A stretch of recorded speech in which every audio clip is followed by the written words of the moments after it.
Merseyside derby next weekend. It's a big one. It's always a big one, Sander. You know all Don't bring about this. in that. No. Don't bring in the. Yeah, when he talked about this, he didn't like the physicality of the games.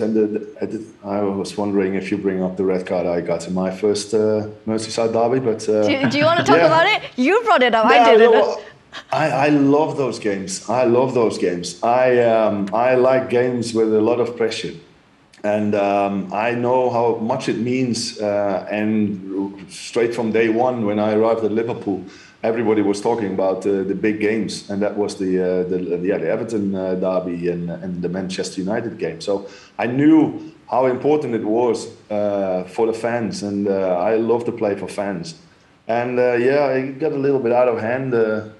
Didn't go the way we wanted it to go, and then we had a little handbag fight, as they said about that fight with Franny Jeffers. But I always like the passion and the physicality about those games, and those are the games where you love as a football player to be involved in, and so hopefully.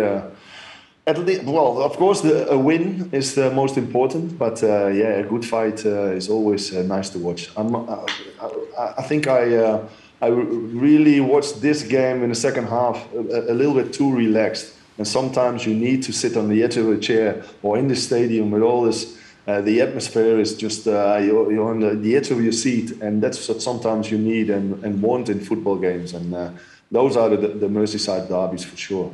It's going to be a little bit more edge, or actually a lot more edge, considering it's going to be against Rafa Benitez, Matt. Yeah, I was just going to say it's going to be an interesting one. The game's on Wednesday night. It's also going to be, judging by the weather forecast over here, it's going to be incredibly cold. So it's going to be perhaps a little bit of a leveller with the weather. And there's obviously a lot of passion in those games. So I think they've got two pretty tough games. You know, the Merseyside derby away at Everton will be very passionate, and then they go to Wolves on the weekend, again away from home, and it's a rejuvenated Wolves team who have only lost one in their last 8 Premier League games, so Wolves will be pretty confident as well. So it's a big week for Liverpool coming up, I think.